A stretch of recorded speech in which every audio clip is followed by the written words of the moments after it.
Welcome to Year of the Witch Class 5. In this class, we're going to talk about something that most practitioners skip. We're not going to talk about candle color. We're not going to be talking about herbs. We're not going to be talking about moon timing. We're talking about you. Spell work does not begin when you strike a match. It begins long before that. It begins in your nervous system, in your clarity, in your emotional state. This class is foundational in the Year of the Witch, because if this piece is unstable, then everything built on top of it is going to wobble. Magic is not about doing more, it's about being prepared. Spell work amplifies whatever state you are in. If you cast from steadiness, steadiness extends. If you cast from panic, panic extends. Many workings fail not because the tools were wrong, but because the witch was flooded, exhausted, or even unclear. Urgency feels powerful, but it is unstable. When you rush into magic trying to fix something, you often reinforce desperation instead of resolving it. Preparation creates internal structure, and magic needs structure to hold. Without preparation, you are throwing energy. With preparation, you are directing it. There is a difference between aligned spell work and reactive magic, and this distinction will change your entire practice. Aligned spell work comes from clarity, emotional steadiness, thoughtful intention, and willingness to accept the outcome. Reactive magic comes from fear, rejection, ego wounds, urgency, and control. Urgency says, I need this to happen now. Alignment says, I am grounded enough to hold whatever unfolds. Reactive magic feels intense and dramatic. Aligned magic feels quiet and deliberate.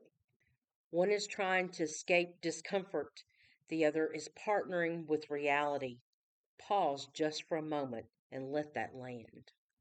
Desperation embeds intensity into your work. If your nervous system is chaotic, your magic carries that same charge. Fear-based intentions create tangled outcomes, not because you're being punished, but because your fear muddies clarity. Obsessively checking for signs fractures your focus. It pulls energy back out of the working. Panic-driven magic amplifies panic. Magic magnifies. It does not stabilize. If you want clean magic, you must bring a clean state to it. Your body is your first magic tool. Your nervous system is the altar. If you are scattered, your spell scatters. If you're exhausted, your spell struggles to root. We romanticize tools, but the vessel matters more than the ingredients. Physical depletion weakens energetic intensity. Emotional dysregulation distorts intention. Magic requires cohesion. Before casting, ask, have I eaten? Have I slept? Am I regulated? The witch is the conduit. Tend to the conduit first. Grounding is not optional. Before any working, eat something, drink water, step outside if possible, then sit. Feet flat on the floor, 3 slow breaths. Feel your spine lengthen.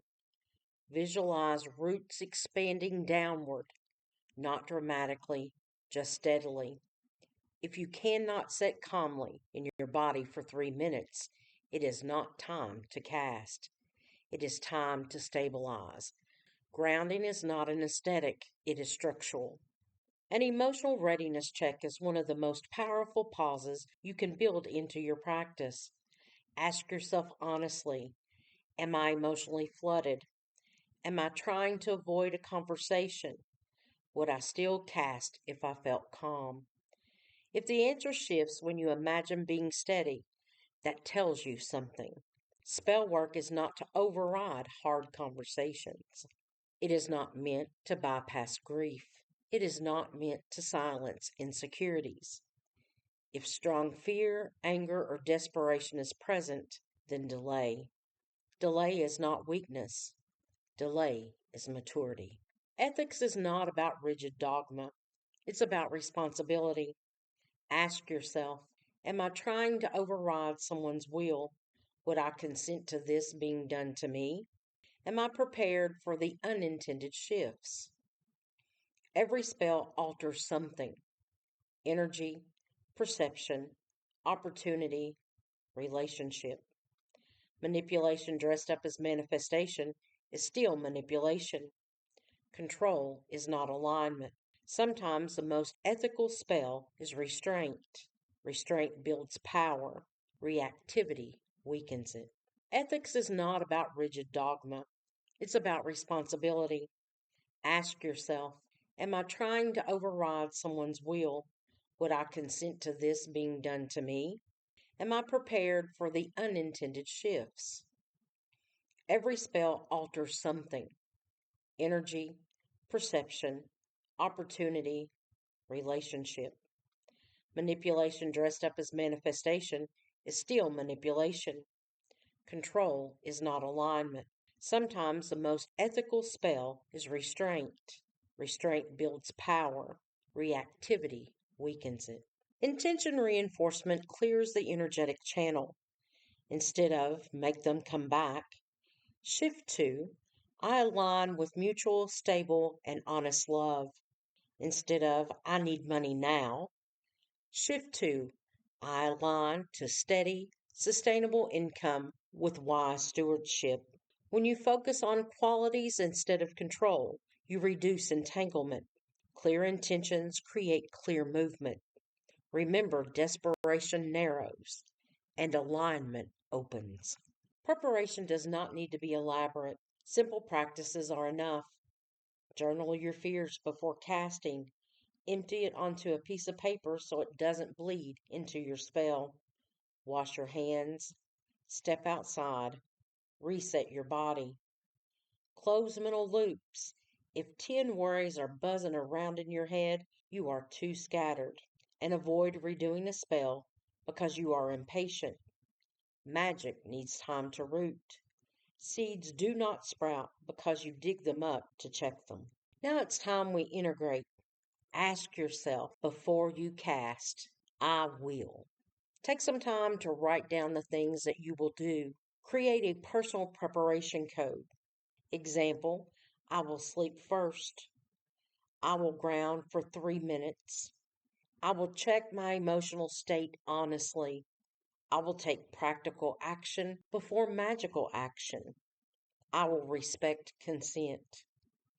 This becomes your covenant with yourself because magic deepens when discipline deepens. Lasting magic does not come from urgency, it comes from steadiness. The witch who pauses before casting is the witch whose magic lands.